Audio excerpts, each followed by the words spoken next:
여러분 안녕하십니까? 이신건입니다. 작년 2018년은요 20세기의 위대한 신학자 칼 바르트가 돌아가신 지 50주년이 되는 해였고요. 올해는 그의 첫 저서 로마서 주석, 로마서 강해 1판이 출판된 지 100년이 되는 해입니다. 그래서 유럽에는 지금 작년에 이어 올해까지 여러 가지 뜻있는 행사, 여러 가지 전시회를 하고 있는데 아쉽게 유럽에 가보지 못하고 있는 저는 한국에서 칼 바르트의 위대한 신학을 한번 되돌아보는 그런 기회를 가졌으면 하는 생각으로 여러분 앞에 서게 되었습니다. 제가 지금 한국 칼 바르트 신학회 회장을 맡고 있는데요. 지금 칼 바르트 학회는 여러 가지 사정으로 인하여 잘 모이지 못하고 있어서 죄송합니다. 그런 아쉬움 속에서 오늘 이렇게 칼 바르트 사망 50주년 작년의 해와 뜻깊은 로마서 강해 1판 출판 100주년을 맞이하여 제가 바르트 신학의 초기 사상을 잠시 여러분에게 소개해 드리는 것이 좋겠다라는 생각으로 지금 유튜브 방송을 하게 되었습니다.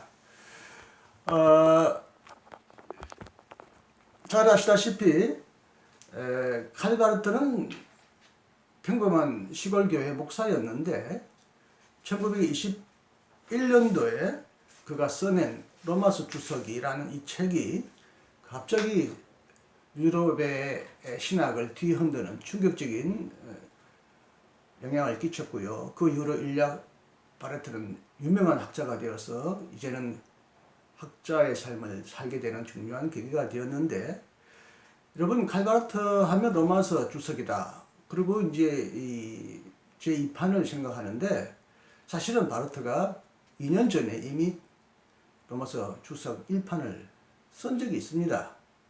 이 책은 한국에도 아직 번역되지 않았기 때문에 사람들은 이 책이 어떤 책인지 잘 모르고 있는데요. 로마서 주석 2판은 한국의 한대 출판사, 복 있는 사람, 이런 두 출판사가 연이어 출판한 적이 있는데 로마서 1판은 전혀 출판한 적이 없고, 그래서 이 신학이 어떤 큰 의미를 지는지 잘 알지 못합니다. 사실은 바르트 신학이 그 이전의 스승의 신학과 갈라선 중요한 분기점을 말을 하자면 사실은 이 로마서 1판에서부터 시작되었다고 볼 수 있는데, 사람들은 로마서 2판만을 너무 알고 있고 거기에만 관심을 쏟기 때문에 오늘 여러분에게 로마서 1판의 신학을 좀 알려줘야 될 필요성을 느끼게 되었습니다. 일단 로마서 1판까지 그의 신학의 변화 과정을 간단하게 여러분에게 안내해 드리겠는데요. 1914년은 이제 제1차 세계대전이 일어난 해인데요. 사실 바르트의 신학의 큰 분기점은 이 제1차 세계대전이 갖다 주었다고 해도 과언이 아닌데요. 이 1차 대전이 제1차 세계대전이 일어나기 이전에 바르트는 그의 스승의 신학의 영향을 깊이 받아서 그 신학의 영향 아래 설교하며 활동하고 있었습니다. 여러분 잘 아시다시피 그 전에 그의 스승의 신학을 사람들은 흔히 리베랄레 테올로기라고 하는데, 우리나라 사람들은 뭐 주의 하는 말을 아주 좋아하죠. 우리나라로 이 말이 번역될 때 자유주의 신학이라고 번역되었지만 사실은 이것은 전문적인 신학적인 용어는 아닙니다. 민주주의, 자유주의, 이것은 정치적 전문 용어이지만 신학적 용어로서는 자유주의라는 말을 쓰지 않습니다.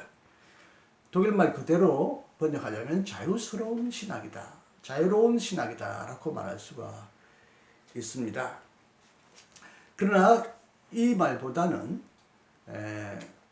그 스승들의 신학을 학문적으로 보통 쿨투어 프로테스탄티스무스, 문화 개신교 혹은 노이 프로테스탄티스무스, 신개신교라고 합니다. 문화 개신교라고 하는 것은 일단 자유주의다 혹은 자유스러운 신학이라는 말은 그 이전의 기독교의 어떤 낡은 교리, 형용이상학적인 교리로부터 벗어나겠다, 벗기고 기독교의 알맹이를 다시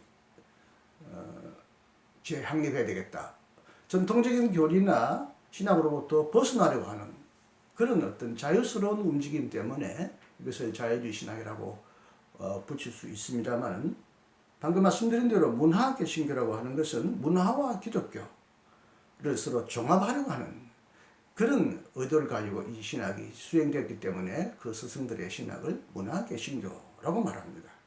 문화와 신학을 종합하고 철학과 신학을 종합하고 종교와 계시를 종합하고 역사와 하나님의 나라를 종합하려고 하는 이런 기획 속에서 스승들의 신학은 큰 영향을 끼쳤던 것입니다. 그러나 이것을 또 노이 프로테스탄티스무스라고 말하는 것은 그 이전에 알트, 올드, 구개신교주의와 대비하여 구개신교, 로마 종교개혁 이후에 확립된 구개신교 신학과 달리 이제 개신교를 새롭게 구성하려고 했다는 의미에서 신개신교라고도 학문적으로 보통 표현을 합니다. 이 스승들의 신학, 이른바 문화개신교, 신개신교 신학은 그 시대에 굉장히 큰 영향을 미쳐서 한 시대 이상을 유럽의 신학을, 교회의 경건과 신학을 크게 좌우했습니다. 그들의 가장 분명한 대변적인 신학자를 들라면 슐라이마허, 리철, 헤르만, 특히 이 세 사람은 칼바르트에게 큰 영향을 주었기 때문에 이 사람을 열거할 수 할 수밖에 없는데요. 이 슐라이마허는 저의 강의는 제가 학위 논문을 한국말로 써낸 칼바르트 교회론, 그거는 이제 2번 나왔는데, 처음에는 성광문화사에서 나온 책이 있는데 거기에는 그 바르트의 신학의 변화라는 이 작은 논문이 없고요. 2번째로 한들 출판사에서 이 책을 다시 출판할 때 뒷부분에 바르트의 신학은 어떻게 변화하였는가라는 제목으로 부록으로 실은 내용을 여러분에게 소개합니다. 이 책을 지금 시중에서 잘 구할 수 있을런지는 모르겠습니다만 거의 절판되었다고 생각되고요. 제가 작년에 은퇴하면서 제가 쓴 책을 세 권으로 묶었는데, 이신건 조지신학 1, 2, 3권으로 묶었는데, 이 3권에 바르트와 몰트만 연구라는 이 부분이 있는데, 그 부분에 이 글을 실었기 때문에 혹시 저의 강의를 책으로 보고 싶으신 분은 이 책이나 이 조지신학 이 책을 첨부해 주셨으면 좋겠습니다. 자, 다시 본론으로 들어가서 슐라이마의 신학은 어떤 신학이었습니까? 그런 자연적인 세계 안에서 실현되는 하나님 나라의 이상이 문화의 진보적인 이상과 어떤 원인과 결과라고 하는 그런 메커니즘의 형태로 활동한다고 보았습니다. 하나님의 원인은 신의식, 하나님 의식으로 경험되는 절대 의존 감정, 흔히 슐라이마르를 감정의 신학자라고 말하는데 의식과 함께 감정이라는 말을 자주 씁니다. 그 앞에 절대 의존 감정이라는 말을 합니다. 절대 의존의 감정적인 자의식 속에서 하나님의 원인이 우리에게 결과로서 나타난다는 것입니다. 슐라이마르에 따르면 하나님과 인간이 일치되는 것이 인류의 역사의 목표인데, 이 일치는 예수 그리스도 안에서 모범적으로 일어났고 이것이 온 인류를 향하여 파급되어 나간다고 보았습니다. 짧은 시간에 강의해야 하기 때문에 아주 짧게 중요한 부분만 여러분에게 설명드립니다. 알버트 리철도 그 당대의 아주 위대한 신학자였는데, 그는 기독교를 정신적, 윤리적으로 이해했습니다. 그는 하나님의 나라를 세계 안에서 성장하고 진보하는 것으로 보았고, 이 목표는 하나님과 인간의 공동 목표로 주어진다고 보았습니다. 이 목표는 인간이 최고의 윤리적인 공동체 안에서 정신화됨으로써 실현된다고 보았습니다. 그는 예수를 윤리적으로 완전한 인류의 원형, 모범으로 보았고, 이 세상 안에서 이러한 이상을 제시하여 인간 안에서 이 이상을 시키려고 오신 분으로 보았고요. 우리들도 예수님처럼 이 땅에 이른 하나님 나라의 윤리적 이상을 실현해야 된다고 보았습니다. 그는 잘 아시다시피 임마누엘 칸트로부터 깊은 영향을 받았다고 봅니다. 그 당대에 또 그로에게 칼바르트에게 큰 영향을 준 또 훌륭한 스승이 한 분 계셨는데 마부르그의 조신학 교수 헤르만이었습니다. 이분은 슐라이머와 니첼 두 가지 요소, 슐라이머가 감정, 신의식, 즉 의존 감정을 강조했고 니첼은 도덕, 윤리적인 의식을 강조했다면 이 두 가지를 종합했다는 인상을 주고요. 이 헤르만에 따르면 예수가 인간에게 주는 어떤 인상, 인격의 힘, 인격의 이미지와 같은 경험의 요소와 예수의 의와 공의와 사랑의 계명, 이것이 예수에게서부터 우리에게 주어진 중요한 교훈이고 영향력이라는 거죠. 헤르만에 따르면 하나님 나라는 예수의 인격의 힘에 사로잡힌 자들의 의지의 공동체 위에 세워진 것으로서 하나님 나라는 인간을 통하여 시작 땅에 발전 전개해 나간다고 보았습니다. 이런 현대 학파, 그 당시 스승들의 신학을 충실하게 추종했던 젊은 시절의 바르트는 이 스승들의 가르침을 따라서 그는 그 당시의 신학을 두 가지로 요약을 했는데, 하나는 종교적, 도덕적인 특징을 띤 어떤 체험의 종교다. 주관적인 체험의 종교다라고 보았는데요. 또 하나는 역사적 상대주의라는 특징을 띠고 있다고 칼바르트는 보았습니다. 흔히 우리가 자유주의 신학이라고 일컫는 그 당시 신학의 두 가지 중요한 특징은 바르트에 따르면 종교적 개인주의와 역사적 상대주의라고 할 수 있습니다. 바르트의 스승들의 신학에서 역사라는 말은 좀 포괄적으로 쓴 말인데, 역사의식, 경건, 도덕, 체험, 인간이 역사 속에서 이 땅에서 체험할 수 있는 모든 것을 역사라고 말하면, 이 역사는 계시의 수로일 뿐만 아니라 계시의 주어가 된다고 할 수 있습니다. 계시는 역사로서 일어날 뿐만 아니라 역사는 계시로서 나타난다고 볼 수 있습니다. 예수 그리스도는 계시 그 자체가 아니라 계시의 모범이요 원형입니다. 그러므로 계시는 역사 속에서 예수님을 따라서 모형적으로 반복될 수 있습니다. 그는 구원의 모델이지 구원자 그 자체는 아닙니다. 계시는 역사를 통하여 매개 중재될 뿐만 아니라 역사 자체로 나타나며, 인간의 역사는 계몽과 교육을 통하여 하나님의 나라로 점진적으로 진보 발전해 나간다고 보았습니다. 바르트의 스승들이 구성한 하나님 나라의 이상에 따르면 인류사의 목표는 완성된 인간성, 도덕성, 이성의 목적을 보편적으로 실현하는 데 있었습니다. 그들이 꿈꾼 그런 범종말론적인 꿈, 판 에스카톨로기스 트라움이라고 말하는데, 범종말론적인 꿈은 역사에 대한 진보적이고 낙관적인 이해를 바탕으로 삼고 있었고, 비록 하나님의 초월성과 하나님 나라의 피한성을 인정은 했지만 이 실현의 가능성을 세계 내의 인간의 가능성에 더 크게 두고 있다는 측면에서 인간 중심주의, 역사 낙관주의적인 특징을 분명히 띠고 있었습니다. 칼바르트는 그의 스스로부터 이런 신학을 배워서 스위스의 조그만 마을 자펜빌에서 목회하고 있었는데, 그가 아까 말씀드린 대로 스스로부터 배운 신학의 특징이 종교적 개인주의, 역사적 상대주의라고 말하면, 교회 목회 현실에서 어떤 신앙이 다원주의적이다. 개인주의라는 것은 굉장히 개인마다 서로 다를 수 있지 않습니까? 그리고 역사적 상대주의라고 말하니까 신앙이 어떤 하나의 본질적인 알맹이가 있는 것이 아니라 매우 다양하고 상이하다는 생각을 가지고 있었고, 이걸 가지고 설교하고 실천을 강조하기는 굉장히 어렵다는 그런 문제를 점점점 느끼게 되어 있습니다. 자유주의 신학은 이론적인 학문적인 기능은 하지만 교회로 하여금 공동으로 실천하는 데는 무력하게 만들고, 신학자로 하여금 실천에 무능하게 만든다는 사실을 바르트는 점점점 절감하게 되었습니다. 이런 고민과 탐색 속에서 범민하던 칼바르트에게 결정적으로 충격을 준 것은 조금 전에 말씀드린 대로 세계 제1차 대전에 이었습니다.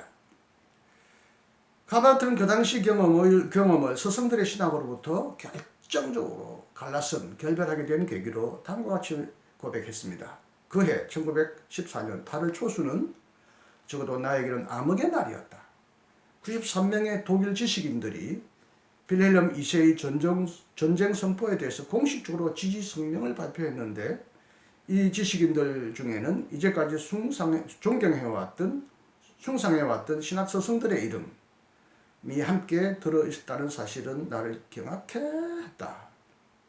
이제 나는 더 이상 이들의 윤리학과 교의학, 성서 해석과 역사관을 따르지 않기로 결심했고, 더욱이 19세기의 신학은 더 이상 장래를 기약할 수 없다는 점을 절감했다. 스승들의 신학은 서구 문화의 부르주아적, 자본주의적, 제국주의적인 발전의 종착역인 제1차 세계대전을 적극적으로 지지하는 전쟁 신학으로 드러났습니다. 바르트에게 이 전쟁은 낙관적, 진보적인 역사 이해를 계시와 적극적으로 연결하려던 그 고리의 파탄을 의미했습니다. 신학과 철학, 교회와 문화, 신앙과 종교의 동명 위에 세워진 범종말론적인 꿈은 인간의 망상으로 드러났습니다. 바르트에 따르면 스승들은 하나님의 계시를 온갖 인간의 경험의 수로 종교 체험 현상으로 오해하였고, 하나님을 하나님으로 진지하게 생각하지 않았습니다. 그들은 하나님보다 자신의 일에 더 몰두했고, 하나님의 말씀을 말한다고 하면서 인간의 말을 늘어놓았고, 하나님의 나라를 선포한다고 하면서 이것을 새로운 변종의 종교성, 경건, 역사적 현상, 인간성의 현실로 바꾸었다고 보았습니다. 이날 이후로 바르트는 자유주의 신학의 허구적인 자유의 체계와 그 이데올로기의 내적인 모순, 붕괴와 더불어 절대적인 하나님, 철저히 이 세상에 대해서 낯설고 초월적인 하나님의 나라로 돌파하라는 새로운 부름의 소리를 들었습니다.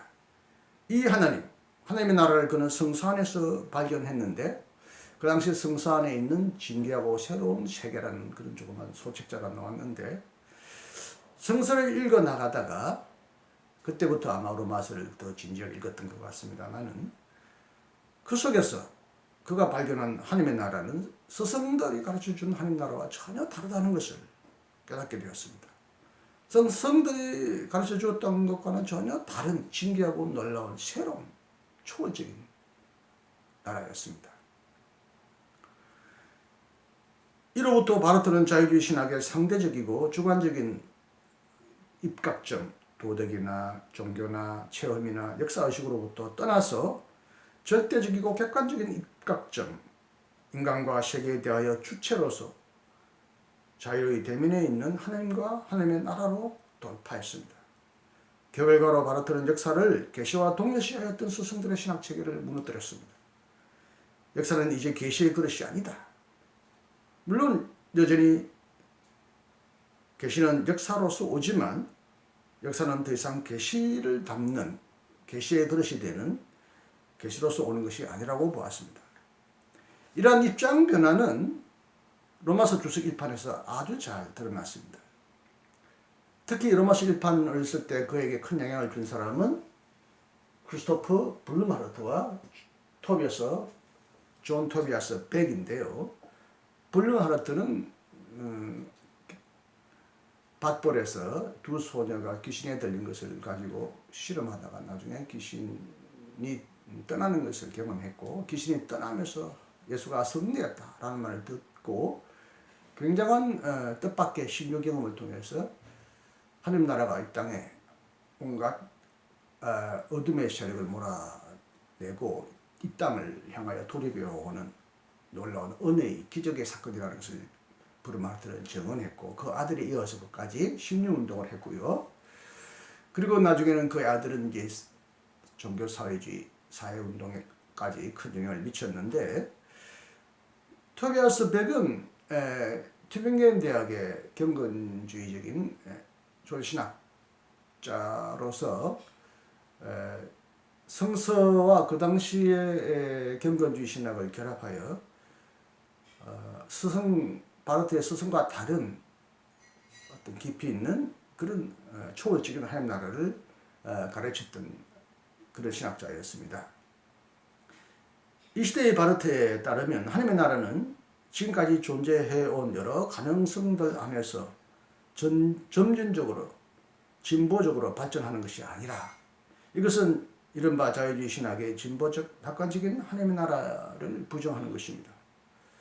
모든 시대를 뚫고 관통하면서 모든 시대들의 신적인 가능성을 출현시키면서 유기적으로 성장한다. 이때 유기적이란 말은 올가니즘인데 그 당시 유기체 사상이 굉장히 활발하게 재발견되었고 특히 토비아스 백은 이 유기체 사상을 신학 안으로 적극적으로 끌어들였던 것 같습니다. 하나님 나라는 기존의 세계를 지금 존재하는 이 세계를 그대로 보존 유지하지 않는다는 거죠. 이런 의미에서 바르트는 그 당시 자본주의적이고 제국주의적인 체제나 그 발전을 부정적으로 보았습니다. 그렇다고 해서 또 지금 존재하는 이 세상을 완전히 파국적으로 파괴적으로 끝장내는 것도 아니다. 이것은 레닌주의적이고 공산주의적인 과격한 혁명에 대한 거부라고 볼 수 있는데요. 하나님의 나라는 완전히 다른 하나님의 나라로서 하나님 자신의 나라로서 모든 기존하는 현실을 통과하면서 관통하면서 모든 하나님의 성향과 가능성을 실현시키면서 성장 발전한다고 보았습니다. 하나님의 나라는 그리스도 안에서 창조되는 새로운 삶의 가능성, 그 안에서 이루어지는 새로운 창조다. 그 나라는 그리스도의 고난으로 인하여 가능해졌고 그의 부활로 인하여 현실적인 것이 되었다. 하나님의 나라는 그리스도 안에서 가까이 왔다. 그 다음 그리스도는 누구신가? 그리스도는 하나님 나라의 씨앗, 변혁된 자연법칙의 원리, 새로운 세계의 결정핵, 새로운 인간과 사물의 유기체의 시초와 머리, 새로운 창조의 배아, 씨앗으로서 죽음을 통하여 낡은 요소를 받아서 새로운 갱신된 세계를 조성하는 자다 라고 보았습니다. 그래야 그리스도는 하나님과 세상 그리고 인간 사이에서 상실되어 버린 유기적인 일치를 회복하고 이 땅에서 하나님의 영광을 다시 회복한다고 보았습니다. 이것은 하나님의 혁명이라고 보았는데 이것은 모든 혁명의 혁명이다. 혁명의 혁명이다. 자본주의 혁명이든 공산주의 혁명이든 이 혁명조차도 전복하고 뒤집어 버리는 초월적이고 절대적인 하나님 나라의 혁명이라고 그렇게 표현했습니다. 혁명의 능력은 하나님의 영이라고 보았습니다. 이 영은 기존 현실을 파괴하지 않고 보존하지 않으면서도 철저히 그것을 변혁시킨다는 겁니다. 변혁한다고 보았습니다. 그래서 바르트는 하나님의 나라를 모든 종류의 인간적인 혁명이나 개혁의 시도의 가능성을 부정합니다. 하나님의 나라는 인간의 저항운동으로 시작하는 것이 아닙니다. 인간의 혁명은 아무리 새로운 형태로 나타난다 하더라도 낡은 나라를 대변할 뿐이지 하나님의 나라를 가져오지 못한다고 보았습니다. 이런 점에서 그는 스승들의 인간 중심적인 인간이 하나님 나라 이 땅에 성장 발전시킬 수 있다고 하는 낙관적인 역사를 철저히 부인했다고 볼 수 있습니다. 그러나 바르트는 하나님의 나라는 오직 하늘로부터 오지만 하나님이 유일하게 오로지 하나님으로서만 하나님만 홀로 영적으로 행하는 사건이라고 보지는 않았습니다. 인간은 하나님 나라의 혁명을 위한 인간의 혁명을 완전히 배제하지 않았습니다. 하나님의 혁명은 우리 밖에서 엑스트라 노스, 우리 밖에서 우리 없이 우리와 무관하게 시작하지만 바로 인 노비스, 우리 안에서 쿵 노비스, 우리와 더불어 시작된다고 보았습니다. 2년 후에 바르트는 이 사상마저도 완전히 부인해버리고 하나님 나라는 철저히 우리와 무관하게 오는 이 땅을 위기로 몰아넣는 것이라고 하는 의미에서 이 로마 시판은 훨씬 과격합니다만은 적어도 1판에서는 하나님 나라는 하나님의 초월성으로부터 오지만 인간의 내재적인 협력이나 참여를 전혀 부인한 것은 아닙니다. 하나님은 아래로부터 활동하기 시작한다. 하나님의 나라는 아래로부터의 운동이다. 이런 말도 아주 의미가 있습니다. 이게 민중적인 운동, 엘리트나 학자나 권력자로부터 오는 것이 아니라 바닥으로부터 이 땅에서 살아가는 천민, 나약한 사람으로부터 일어난다는 것을 암시하는 듯한 것 같습니다. 하나님은 지배 구조 아래서 고통을 당하는 하층민들의 편을 들면서 억압받는 자들에게 활동하기 시작한다. 그러므로 그리스도인은 인간 소외, 인간의 우상 생산, 인간의 물화, 물질주의와 주인이 없는 권세들의 지배의 맛은 하나님의 나라의 혁명에 길들여짐으로써 하나님의 혁명에 참여할 수 있다. 바르트는 그 당시 인간이 만드는 우상을 국가, 만몬, 인물, 예술, 학문, 미덕, 심지어 교회조차도 하나의 우상의 범주에 넣었습니다. 그리고 인간의 물질주의와 물화, 주인 없는 권세를 자본, 국가, 궁극주의 이렇게 보았습니다. 이런 것에 맞선 하나님 나라의 혁명에 인간은 길들여질 수 있다는 말씀입니다. 인간에게는 참여한다, 길들여진다고 말합니다. 그렇게 함으로써 하나님 나라의 혁명에 인간도 참여할 수 있다고 보았습니다. 구체적으로 바르트는 그 당시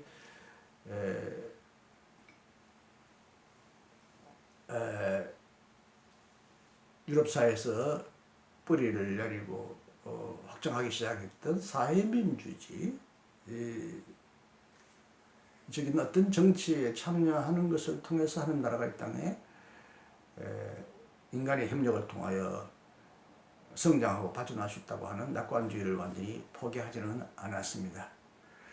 여하튼 로마서 1판으로부터 그는 자본주의의 발전, 공산주의 혁명을 다 일체 부인하고 하나님으로부터 오는 절대적인 혁명을 통해서 거기에 대한 인간의 참여로서 이 땅에 하나님 나라가 이루어지는데 그것은 사회적이고 민주주의적인 방식으로 그런 형태로 이 땅에서 성취될 수 있다고 보았던 것 같습니다. 2년 후에 나왔던 로마서 2판은 매우 과격하게 1판의 사상을 뒤집어 버리는데요. 로마서 2판 서문에서 나는 1판의 신학의 내용을 완전히 뜯어고쳤다. 돌 위에 돌 하나도 얹지 않았다고 말함으로써 로마서 2판은 더 이 세상의 인간의 가능성, 인간의 참여를 완전히 배제하는 신앙이 되어서 굉장히 과격하고 혁명적이었는데 바로 그래서 훨씬 더 충격을 가져다 주었고 이 충격으로 말미암아 과거보다 더 큰 하나의 신학적인 도전을 줌으로써 유럽의 신학을 완전히 뒤바꾸는데 기여한 그런 결과를 빚었지만 나중에 기회가 되면 다시 로마서 2판의 신학을 여러분에게 소개할 기회가 있겠지만 나중에 바르트는 이 로마서 2판의 신학도 반성하고 비판하면서 너무 지나쳤다. 내가 보니까 과격했다. 그 당시 너무 배가 사공이 막 산으로 모래 위로 올라가려고 하니까 내가 이 배를 틀려고 하다 보니까 또 너무 심하게 틀었다라고 반성하면서 나중에는 이 로마서 2판의 신학도 추정합니다. 그거에 대한 내용도 부족한 제 책에서 잘 설명되어 있으니까 바르트 신학의 전체를 이렇게 역사적으로 종합적으로 이해하려고 하시면 한 부분만을 보고 절대화하지 마시고 바르트 신학을 보다 더 다양한 관점에서 포괄적으로 보아야 한다고 봅니다. 자, 바르트 장전 서거 50주년 그리고 로마서 1판 올해 100주년의 뜻깊은 해를 맞이하여 부족하나마 이 칼바르트 신학의 그 초기 신학의 내용을 간단하게 소개해 드렸습니다. 이것으로 여러분 충분하다고 생각하지 마시고 더 많은 연구를 통하여 바르트를 더 깊이 이해하시기 바랍니다. 다행히 작년에 로마서 주석 2판도 다시 번역되어 나왔고 또 똑같은 번역자 송승현 박사에 의하여 바르트 전기가 아주 두꺼운 전기가 오늘날에 출판되었죠. 전기를 통해서 더 구체적으로 그 시대적인 배경 속에서 바르트 신학이 어떻게 움직였는지 여러분 관심 있으시면 그런 책들을 참조해 보시길 바랍니다. 대단히 감사합니다.